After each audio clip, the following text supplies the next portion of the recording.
लहानपणापासूनच छत्रपती शिवाजी महाराज यांच्यावर रामायण, महाभारत यांसारख्या धर्मग्रंथ आणि संत साहित्याचा प्रभाव होता। प्रभू राम, भगवान श्रीकृष्ण, अर्जुन, भीम यांच्या शौर्य कथांनी महाराजांना युद्धाचे डावपेच, शत्रूचा सामना करण्याची रणनीती आणि धैर्याने लढण्याची शिकवण दिली होती। धर्म, न्याय, सत्य, प्रजेचे कल्याण आणि दुर्बलांचे रक्षण यांसारख्या नीतिमूल्यांनी महाराजांच्या राजकारणाला दिशा मिळत गेली। संत तुकाराम महाराजांच्या अभंग, कीर्तन व विचारसरणीचा त्यांच्यावर मोठा प्रभाव होता। त्यांचे विचार ऐकण्यासाठी छत्रपती शिवाजी महाराज अनेक वेळा कीर्तनस्थळी उपस्थित राहत असत।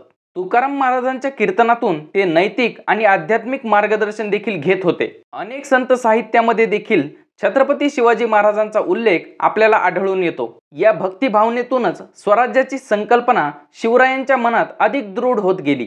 अशाच एका प्रसंगात संत तुकाराम महाराजांच्या कीर्तनाला गेले असता शिवाजी महाराजांना मुघलांनी घेरल्याची माहिती मिळाली। पण कीर्तन आणि भक्तीच्या जोरावर कशा प्रकारे महाराज संकटातून बाहेर पडले याचीच माहिती या व्हिडिओतून आपण जाणून घेणार आहोत।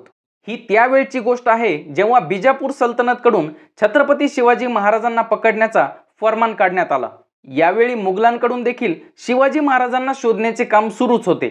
अशा परिस्थितीत लोहगाव येथे संत तुकाराम महाराजांचे कीर्तन होणार असल्याची माहिती शिवाजी राजांना मिळाली। तेव्हा त्यांना तुकाराम महाराजांची मधुर वाणी ऐकण्याचा मोह आवरला नाही।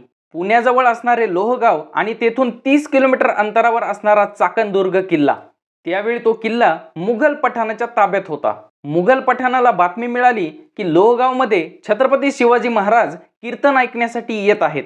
तुकाराम महाराजांचे कीर्तन सुरू होते आणि छत्रपती शिवाजी महाराज कीर्तनामध्ये तल्लीन होऊन जातात। तेवढ्यात एक दूत निरोप घेऊन येतो की महाराज, मोगलांच्या सैन्याने लोहगावला चारही बाजूनी घेरले आहे। संपूर्ण कीर्तनामध्ये एकच गोंधळ होऊ लागतो। ही बाब तुकाराम महाराजांना समजते। तुकाराम महाराज देवाला म्हणतात, हे श्रीहरी, तुझ्या या कीर्तन प्रसंगी असा विक्षेप का यावा? मी माझ्या मरणाला भीत नाही, ते तर कधी ना कधी येणारच आहे, पण यामुळे माझ्या लोकांना त्रास होत आहे, हे मी पाहू शकत नाही।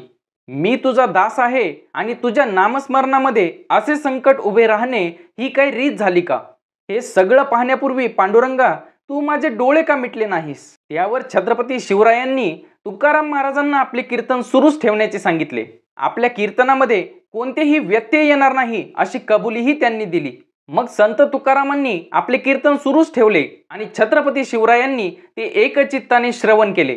अशी आख्यायिका सांगितली जाते की स्वतः पांडुरंगाने छत्रपती शिवरायांचे रूप घेऊन त्या कीर्तनातून बाहेर पडले आणि मुघलांच्या सैन्याला चकवा देत त्या गावापासून दूर नेले। कीर्तन संपल्यानंतर छत्रपती शिवाजी महाराज तुकाराम महाराजांना म्हणाले की तुमची भक्ती अजोड आहे।